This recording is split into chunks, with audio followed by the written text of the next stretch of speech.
하나로 북한이 탄도미사일을 발사했습니다. 오전 8시 10분 황해북도 중화 일대에서 동북 방향으로 날아간 단거리 탄도미사일 여러 발이 동해상에 떨어졌고, 이는 이재명 정부 출범 후 첫 도발이자 지난 5월 이후 167일 만에 무력 시위인 것이죠. 그런데 가장 놀라운 사실은 따로 있습니다.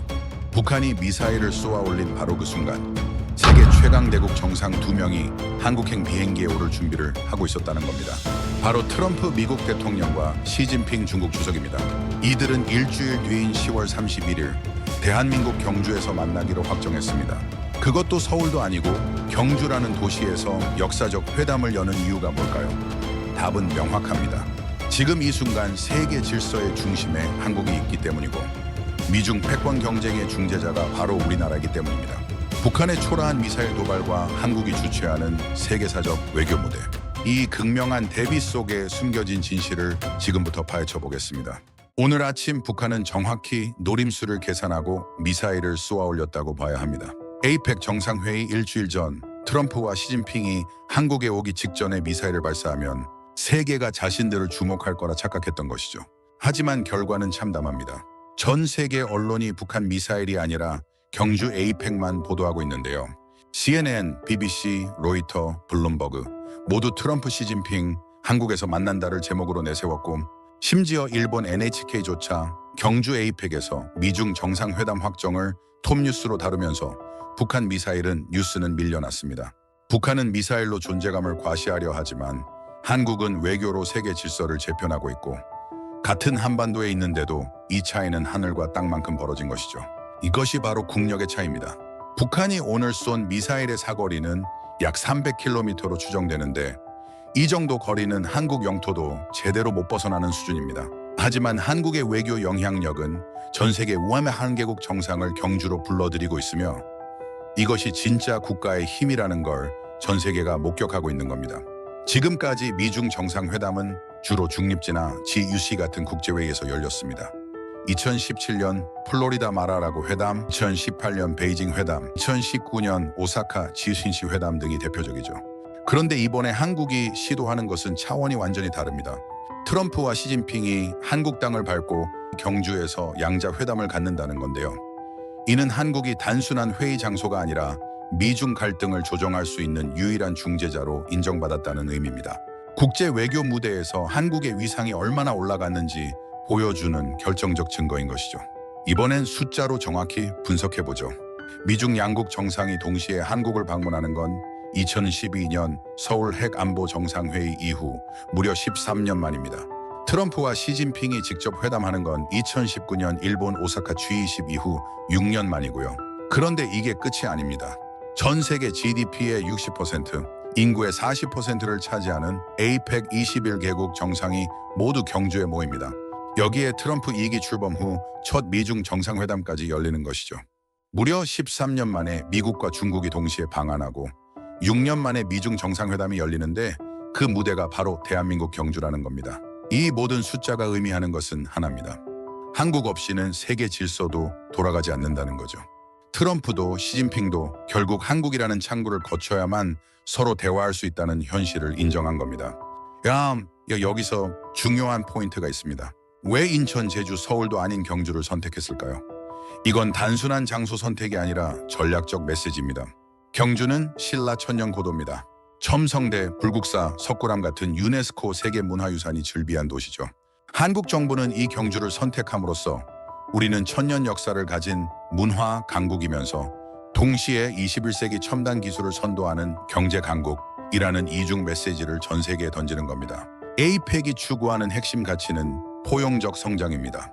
한국만큼 이 가치를 완벽하게 구현한 나라가 어디 있을까요? 1953년 전쟁의 폐허에서 1인당 GDP 67달러로 시작해 지금은 35,000달러가 넘는 선진국이 됐습니다. 반도체, 배터리, 디스플레이, 조선, 자동차, K-팝, K-드라마, K-방산으로 전 세계를 사로잡고 있죠. 경주라는 무대를 통해 세계에 보여주려는 메시지는 명확합니다. 한국은 찬란한 역사를 가진 문화 강국이면서 동시에 첨단 기술을 선도하는 경제 강국이고, 이제는 국제 외교 무대의 중심에 선 외교 강국이라는 것이죠. 과거와 현재와 미래를 모두 장악한 나라라는 걸 경주에서 증명하려는 겁니다. 다시 트럼프와 시진핑 이야기로 돌아가 보겠습니다. 이 두 사람이 굳이 경주까지 오는 이유는 뭘까요? 트럼프에게 한국은 관세 협상의 성공 사례로 포장할 수 있는 무대입니다. 그는 지난달 워싱턴에서 이재명 대통령과 회담했지만 합의문은 내지 못했고 미국 언론의 비판을 받았습니다. 특히 뉴욕타임스는 트럼프, 한국과의 협상에서 구체적 성과 없이 끝났다고 혹평했죠. 하지만 경주 APC에서 한국의 대미 투자 확대, 첨단 기술 협력, 방위비 협상 진전, 원자력 협정 개정 같은 패키지 딜을 발표하면 어떻게 될까요? 미국 내 지지층에게 내가 한국한테 엄청난 걸 얻어냈다고 자랑할 수 있는 겁니다. 트럼프는 거래의 기술을 강조하는 정치인이고 경주에서 가시적 성과를 만들어 미국으로 돌아가 내가 아시아에서 미국의 이익을 지켰다고 말할 무대가 필요한 것이죠. 시진핑에게 한국은 미국 압박을 완화할 수 있는 유일한 창구입니다. 중국은 지금 트럼프의 관세 폭탄에 시달리고 있습니다. 틱톡 매각 압박, 반도체 규제, 무역 적자 해소 요구까지 받고 있는데요.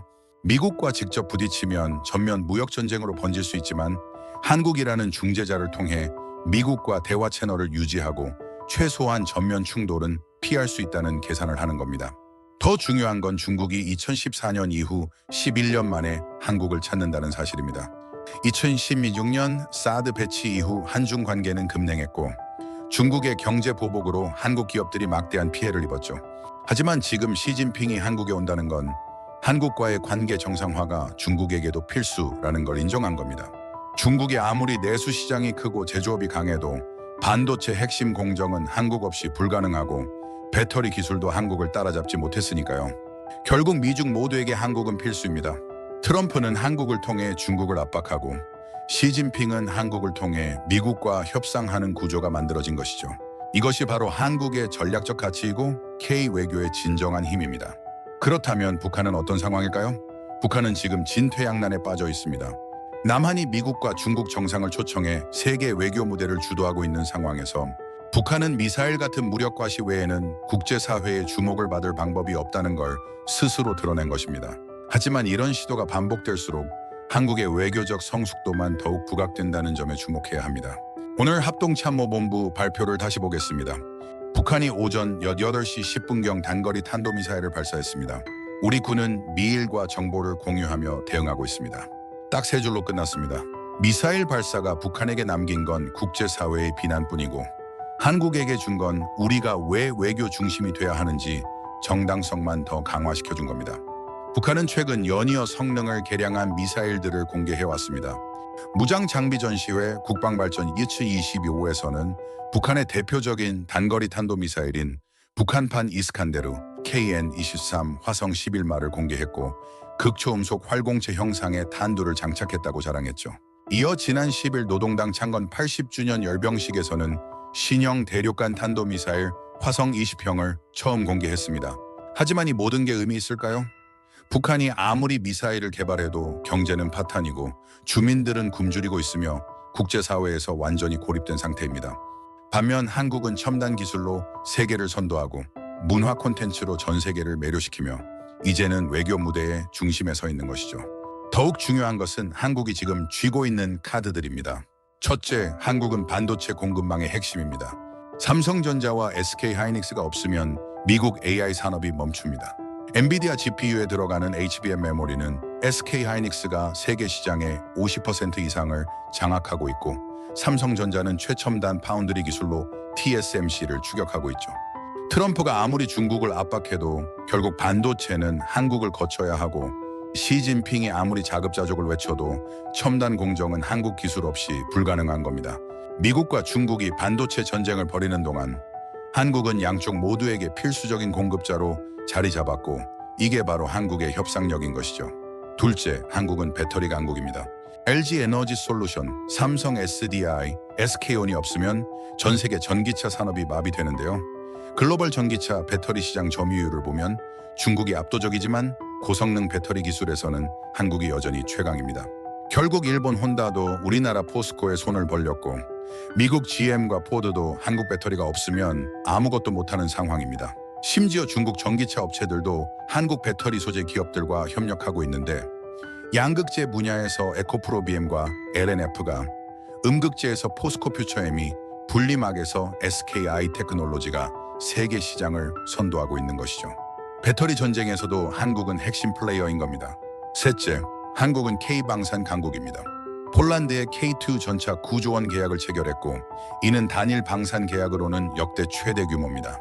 루마니아는 전차 250대 이상과 장갑차 246대 도입을 검토 중이고 슬로바키아도 K2 전차 도입을 고려하고 있으며 나토 국가들이 줄 서서 한국 무기를 원하는 건 성능이 검증됐기 때문입니다. 러시아 우크라이나 전쟁이 장기화되면서 유럽 국가들은 방산 증강에 사활을 걸고 있고 한국은 독일, 프랑스 같은 전통 방산 강국을 제치고 유럽 시장에 진출했습니다. K과학 자주포, K2 전차, FA 경공격기, 천무 다연장 로켓, 이 모든 무기가 실전에서 검증된 성능과 빠른 납기, 합리적 가격으로 유럽을 사로잡은 것이죠. 마지막으로 한국은 조선 강국입니다. 전 세계 선박 발주량의 절반 이상을 한국 조선소가 수주하고 있고 특히 LNG 선과 컨테이너 선에서는 압도적 기술력을 자랑합니다. 중국이 물량으로 추격하고 있지만 고부가 가치 선박은 여전히 한국이 최강이고 일본은 이미 한참 전에 추월당했죠. 이 모든 카드를 들고 한국이 에이펙 의장국으로 서는 겁니다. 트럼프도 시진핑도 절대 한국을 무시할 수 없고 일본도 한국과 협력해야 살아남는 구조가 완성된 것이죠. 이게 바로 경제력이 외교력으로 전환되는 순간이고 기술 패권이 협상 테이블의 힘으로 바뀌는 과정인 겁니다. 경주 APC는 단순한 정상회의가 아닙니다. 이거는 세계 질서 재편의 시작점입니다. 트럼프는 자유무역의 종말을 선언했고 중국은 오히려 국제 자유무역 체제 수호를 외치고 있는데요. 세상이 뒤집힌 겁니다. 과거 미국이 자유무역을 주창하고 중국이 보호무역을 했다면 지금은 정반대 상황이 펼쳐지고 있죠. 이 혼란 속에서 질서를 잡을 나라는 어딜까요? 바로 한국입니다. 한국은 미국의 동맹국이면서 중국의 최대 교역국이고 일본과는 경쟁하면서도 협력하며 동남아, 유럽, 중동 모두와 긴밀한 관계를 유지하고 있습니다. 이런 나라가 세계에 또 어디 있을까요? 없습니다. 한국은 미국 주도 인도태평양 전략에 참여하면서도 중국과의 경제 협력은 유지하고 일본과 안보 협력을 강화하면서도 역사 문제에서는 단호하게 대응하며 유럽과는 반도체 배터리 방산에서 협력하고 중동과는 에너지원 정원설에서 협력하는 전방위 외교를 펼치고 있는 것이죠. 전문가들이 경주 에이펙을 신냉전 시대의 판문점이라 부르는 이유가 여기 있습니다. 1993년 판문점에서 전쟁이 멈췄다면 2025년 경주에서는 무역 전쟁이 대화로 전환되는 계기가 만들어질 수 있는 것이죠. 미중이 전면 충돌하지 않고 관리 가능한 경쟁으로 전환할 수 있다면 그 중재자는 한국이 될 수밖에 없는 겁니다. 경주 에이펙에서 예상되는 주요 의제들을 보면 한국의 역할이 더 명확해집니다. 첫 번째는 디지털 무역 규범입니다. 미국은 데이터 자유 이동을 주장하고 중국은 데이터 주권을 강조하는데 한국은 양측의 입장을 조율할 수 있는 중간 모델을 제시할 수 있습니다. 두 번째는 공급망 재편입니다. 미국은 중국 배제를 원하고 중국은 자급자족을 추진하는데 한국은 효율성과 안보를 동시에 고려한 공급망 모델을 제안할 수 있죠. 세 번째는 기후변화 대응입니다. 미국과 중국 모두 탄소 중립을 선언했지만 구체적 이행 방안에서는 이견이 있는데 한국은 원전, 수소, 재생에너지를 균형 있게 추진하는 현실적 모델을 보여줄 수 있습니다. 네 번째는 신흥국 지원입니다. 동남아와 중남미 국가들은 미중 사이에서 선택을 강요받고 있는데 한국은 이들에게 제3의 협력 모델을 제시할 수 있는 것이죠. 이 모든 것이 북한의 오판에서 시작됐습니다. 북한은 미사일로 세계의 주목을 받으려 했지만 결과는 정반대가 됐습니다. 오늘 아침 북한이 미사일을 쏘아올린 그 순간 전 세계 언론은 트럼프, 시진핑 한국 경주에서 만난다는 뉴스만 보도했고 북한 미사일은 기사 끄트머리 세 줄로 처리됐습니다. 이게 현실입니다. 북한은 미사일이라는 20세기 유물로 위협하지만 한국은 외교라는 21세기 무기로 세계를 움직이고 있습니다. 북한은 고립을 자초하지만 한국은 세계 정상들이 찾아오는 외교 허브가 됐습니다. 북한은 러시아, 중국에 의존해 근근히 버티지만 한국은 미국, 중국, 일본, 유럽 모두와 대등하게 협상하는 겁니다. 트럼프와 시진핑이 경주에 오는 이유를 이제 명확히 이해할 수 있을 겁니다. 미중 갈등을 중재할 수 있는 나라, 첨단 기술을 가진 나라, 문화 매력이 넘치는 나라, 전쟁의 폐허에서 기적을 만든 나라. 그게 바로 대한민국입니다. 일주일 뒤 경주에서 역사가 만들어집니다. 트럼프는 한국에서 대중국 압박의 성과를 만들고 시진핑은 한국을 통해 미국과의 대화 채널을 유지하며 일본 다카이치 총리는 한국과의 협력 필요성을 재확인하게 될 겁니다. 그리고 이 모든 무대의 주인공은 바로 한국입니다. 북한의 위협이 아니라 한국의 기회를, 북한의 고립이 아니라 한국의 연결을 주목하는 것이죠. 이것이 바로 K-외교의 진정한 힘이고 대한민국이 만들어낸 기적입니다. 70년 전 우리는 북한보다 가난했습니다. 1인당 GDP도 북한이 더 높았고 공업 기반도 북한이 더 강했죠. 하지만 지금은 어떻습니까? 남한의 GDP는 북한의 50배가 넘고 기술력은 비교 자체가 불가능하며 외교력은 하늘과 땅 차이입니다. 북한이 미사일 개발에 쏟아부은 돈으로 한국은 반도체를 만들었고 북한이 핵무기에 집착하는 동안 한국은 문화로 세계를 정복했습니다. BTS, 블랙핑크, 기생충, 오징어 게임, 이 모든 게 총칼 없이 세계를 사로잡았고 이게 진짜 국력이라는 걸 증명한 것이죠. 경주 에이펙이 끝나고 나면 세계는 달라질 겁니다. 미국과 중국은 한국 없이는 대화조차 어렵다는 걸 재확인하게 되고 일본은 한국과의 협력 없이는 미래가 없다는 걸 깨닫게 되며 유럽은 한국이 단순한 제조기지가 아니라 기술 파트너라는 걸 인정하게 될 겁니다. 동남아는 한국 모델을 배우려 할 것이고 중동은 한국과의 에너지 원전 협력을 강화하려 할 것이며 중남미는 한국 기업 유치에 적극 나서게 될 겁니다. 북한만 혼자 고립된 섬에 갇혀 미사일이나 쏘면서 우리를 봐달라고 외칠 겁니다. 하지만 아무도 안 봅니다. 세계는 경주만 보고 있고 한국만 주목하고 있으며 K-파워만 이야기하고 있는 것이죠. 여기서 한 가지 더 중요한 포인트가 있습니다. 바로 경주 에이펙 이후 북미 대화 가능성도 열려 있다는 것입니다. 트럼프는 과거 김정은과 세 차례 만났고 우리는 좋은 관계라고 말해왔죠.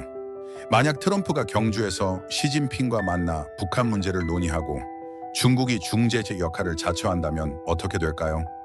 제2의 판문점 회담이 열릴 가능성도 배제할 수 없는 겁니다. 하지만 여기서도 핵심은 한국입니다. 북미 대화가 열리든 북중러 협력이 강화되든 결국 한반도 문제의 당사자는 한국이고 한국의 동의 없이는 아무것도 진행될 수 없습니다. 과거에는 강대국들이 한반도 문제를 논의할 때 한국을 배제하거나 통보만 했지만 지금은 다릅니다. 한국이 주도권을 쥐고 있고 한국의 의견이 가장 중요한 변수가 된 것이죠. 이재명 정부는 이 기회를 놓치지 않을 겁니다. 경주 에이펙을 통해 한국의 외교적 위상을 한 단계 더 끌어올리고 미중 사이에서 균형 외교를 펼치며 북한 문제에서도 주도권을 확보하려 할 것입니다. 동시에 반도체 배터리 방산 같은 핵심 산업에서 협력을 확대하고 기후변화 디지털 전환 같은 글로벌 의제에서도 리더십을 발휘하려 할 겁니다. 경주는 이미 준비를 마쳤습니다. 화백 컨벤션 센터는 21개국 정상을 맞을 준비를 끝냈고 경주 시내는 역사 유적지를 중심으로 재정비됐으며 보안과 경호도 완벽하게 갖춰진 상태입니다. 지드래곤이 홍보대사로 위촉됐고 전 세계 언론이 경주에 집결하고 있으며 한국의 문화와 기술과 외교력을 보여줄 무대가 완성된 것이죠. 북한은 아마 에이펙 기간 중에도 추가 도발을 할 겁니다. 회의 시작 전날이나 회의 중에 미사일을 쏠 가능성이 높습니다. 하지만 그럴수록 한국의 외교력만 더 부각되고 북한의 고립만 더 심화되며 국제사회의 대북 제재만 더 강화될 뿐입니다. 북한은 스스로 무덤을 파고 있는 것이죠. 반대로 한국은 경주 에이펙을 통해 완전히 다른 차원으로 올라서게 됩니다. 단순히 회의를 성공적으로 개최했다는 것을 넘어서 세계 질서를 조율할 수 있는 중재자로 인정받고 미중 모두에게 필수적인 파트너로 자리매김하며 글로벌 의제를 주도하는 국가로 거듭나게 되는 것이죠. 전 세계가 경주를 주목하고 있습니다. CNN은 특파원을 파견했고 BBC는 다큐멘터리 팀을 보냈으며 로이터와 블룸버그는 실시간 중계 시스템을 구축했습니다. 중국 CCTV도 일본 NHK도 프랑스 AFP도 모두 경주에 왔습니다. 이 모든 세계 언론이 한국의 외교력을, 경주의 아름다움을, K문화의 매력을 전 세계에 송출하게 될 겁니다.